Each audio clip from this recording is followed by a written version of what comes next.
What else would you like to add that I haven't asked you today? Just going to give you the floor and add whatever you want. Well, just to add the point we were just talking about regarding trust planning, there are ways, depending on how you structure the trust, that you can build asset protection into it during your life. And we use a series of irrevocable trusts to do that if you're in a high-risk profession or something like that. Also, I work a lot with business owners. I've had years of experience as a general counsel, outsourced general counsel to sort of middle-sized companies. And we like to do things for those companies, like, let's suppose you own a building. I mean, I at one point represented a paper and packaging company that had a warehouse.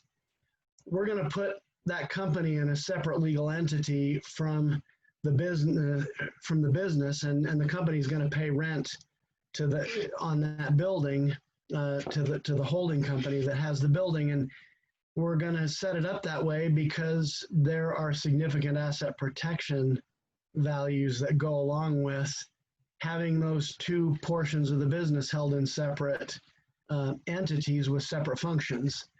And depending on what your company looks like, we'll come up with something that makes sense and doesn't create an accounting nightmare for you as well. But a lot of times a person that starts their own business out of their basement or out of their garage, and they're still functioning with the same documents they found online and drafted themselves in the beginning, and finds themselves a millionaire a few years later, still operating on that old structure, they ought to talk to me or somebody like me.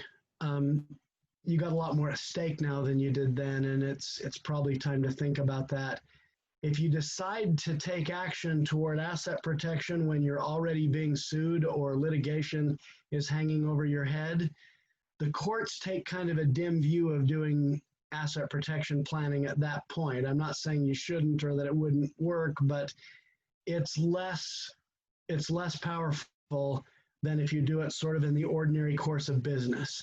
So it's more like a preemptive approach that you suggest. Get it taken care of before the problem comes, and then rather than scrambling while you have a problem trying to protect. Right, because the court then looks at it like, oh, you're playing a shell game, you're kind of trying to hide your assets now that you're in trouble. Whereas if you set it up in the beginning when you didn't know you had a problem or what the problem was, they see that as much more of a business strategy as opposed to, I'm going to cheat the person suing me. Right.